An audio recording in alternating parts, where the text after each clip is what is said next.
হেরা পর্বত নবীজি গুহায় ধ্যানমগ্ন ছিলেন।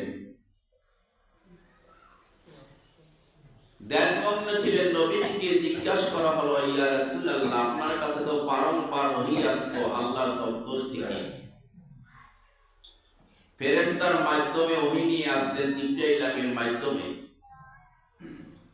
কিন্তু জিবরাইল আমিনের মাধ্যম ছাড়া আপনি আল্লাহর সাথে জমিনে থাকা অবস্থায় কোন সময় আল্লাহর সাথে কথা হতো? কি জোহরের ওয়াক্ত, না আসরের ওয়াক্ত, মাগরিবের ওয়াক্ত, এশারের ওয়াক্ত, না ফজরের ওয়াক্ত? আল্লাহর নবী বললেন, আমি যখন হেরা পর্বতে ধ্যানমগ্ন থাকতাম, জোহরের ওয়াক্ত না, আসরের ওয়াক্ত না, মাগরিবের ওয়াক্ত না, এশারের ওয়াক্ত না, আমার সাথে আমার মাবুদের সাথে গোপন বৈঠকে কোনো মাধ্যম ছাড়া, জিবরাইল ছাড়া, মিকাইল ছাড়া, সমস্ত ফেরেশতা ছাড়া আমার আল্লাহর সাথে কথা হতো যখন তাহাজ্জুদের ওয়াক্ত হতো।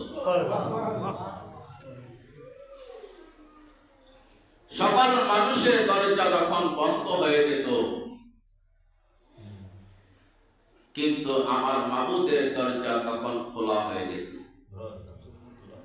সকল মানুষ বিছানায় ঘুমিয়ে থাকতো, আমার মাবুদ আমার সাথে কথা বলার জন্য আশিক হয়ে যেত। এজন্য নবীজির একটা নাম হলো হাবিবুল্লাহ। নবীজির নাম কি? হাবিবুল্লাহ,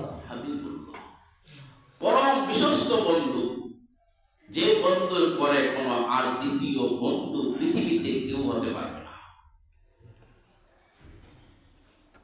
সেই তাহাজ্জুদের নামাজ যে বান্দায় এই জমিনে পড়বে, যে বান্দা এই জমিনে তাহাজ্জুদের নামাজ পড়বে, সেই বান্দাকে আমার আল্লাহ অতি কাছে নিয়ে যাবে।